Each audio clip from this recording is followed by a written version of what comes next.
الصلاة والسلام. صليتوا على الحبيب، صليتوا على الهادي، صليتوا على الماحي، صليتوا على السراج المنير، صليتوا على ثاني اثنين، صليتوا على روح القدس، صليتوا على المطهر، صليتوا على المطيب صلى الله وسلم. وله 2000 اسم صلى الله عليه وآله وسلم. لما تصلوا عليه بجيبهم 2000 لما اسمع الصلاة عليه.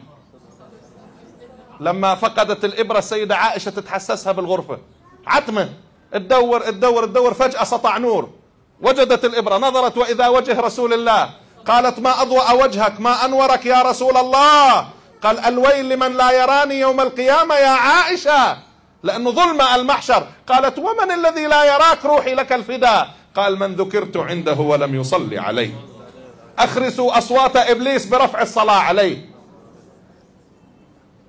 أنزلوا مواقع الكفر في بيوتكم بأن تكثروا الصلاة عليه. أعدموا أفكار الباطل في جنبات قلوبكم بأن ترفعوا الصلاة عليه. كلما صلينا على رسول الله صلى الله عليه وسلم الظلمة والظلام تبتعد والنور يأتي. بيتك متعبك، صلي على النبي. غرفة رتبي فيها، اعملي بيتك المليوني، انوي اليوم انك تطلع ببيتك بمليون صلاة على سيدنا النبي. نحن عندنا مليون المحادثات، عندنا مليون الاتصالات، مليون الدقائق. والله حتى شركات الاتصالات تعبت وهي تنزل اشتراكات 4000 دقيقة 5000 دقيقة. واحد قال لي ما في مليون دقيقة، ليل نهار يتكلم. طيب ما في مليون صلاة على النبي عليه الصلاة والسلام؟ ما في مليون صلاة على سيدنا النبي؟ كم غرفة في البيت؟ 4، كل واحدة يعطيها 250,000، وشوفي بيتك كيف يصير. أعدك وعد أنه كل حياتك تتغير إذا كل غرفة بترتبي فيها هذا الترتيب. أولادك يا شيخ، أولادي بناتي ما راضين يفهموا ولا يدركوا، حطيهم أمامك في الخاطر أو في الشعور أو في الصورة المتأملة. أصلي على النبي، قول يا رسول الله بحرك حطناهم، على بحرك خلناهم، وشوفي ربي كيف يحول حالهم. أي مسألة أمامك استعصت، أي قضية أمامك أشكلت، صلي على رسول الله. هو الذي يصلي، الله يصلي علينا إذا صلينا على النبي. هو الذي يصلي عليكم وملائكته ليخرجكم من الظلمات إلى النور. بل اللهم صل على سيدنا محمد وعلى آل سيدنا محمد صلاة عبد قلت حيلته، ورسول الله وسيلته، وأنت لها يا إلهي ولكل كرب عظيم. فرج عنا والحاضرين وأمة المسلمين ما نحن فيه بسر بسم الله الرحمن الرحيم.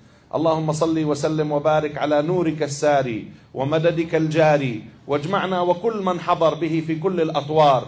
اللهم صل وسلم وبارك على سيدنا ومولانا رسول الله محمد، حبيبك ونبيك وصفيك وخليلك، صلاة وسلاما تجمع أجسامنا على متابعته، وتجمع قلوبنا على محبته، وتجمع أرواحنا على معرفته، وتجمع أسرارنا على مشاهدته.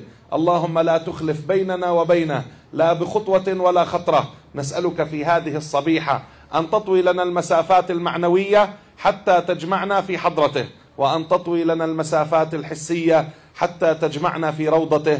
اللهم ارزقنا في الدنيا زيارته وفي الأخرى شفاعته. اللهم صل وسلم وبارك على سيدنا ومولانا محمد وعلى أخيه وخليفته في أمته، الحكم العدل القسط الذي ينزل كما أخبر صلى الله عليه وسلم في أخريات الزمان روح الله وكلمته سيدنا عيسى، وعلى الكليم سيدنا موسى، وعلى صاحب الحوت سيدنا يونس، وعلى الأمة القانت الأواه الحليم سيدنا إبراهيم خليل الرحمن، وعلى المتقدمين من أنبياء الله ساداتنا آدم ونوح وإدريس وهود وصالح ومن وراءهم إلى قيام الساعة. اللهم إنا نسألك بسر الصلاة والسلام على هؤلاء الأنبياء المكرمين وعلى خلاصتهم وعلى إمامهم وعلى أعطرهم وعلى أعظمهم وعلى أفخمهم سيدنا ومولانا محمد أن تجمل حالنا في هذه الساعة. اللهم جمل أحوالنا ولا تمتحنا. اللهم جمل أحوالنا ولا تمتحنا. اللهم جمل أحوالنا ولا تمتحنا. واجعل هذه الساعة ساعة وصال تكتب لنا ومن حضر معنا في هذه المائدة سر نسبة إلى رسول الله محمد صلى الله عليه وسلم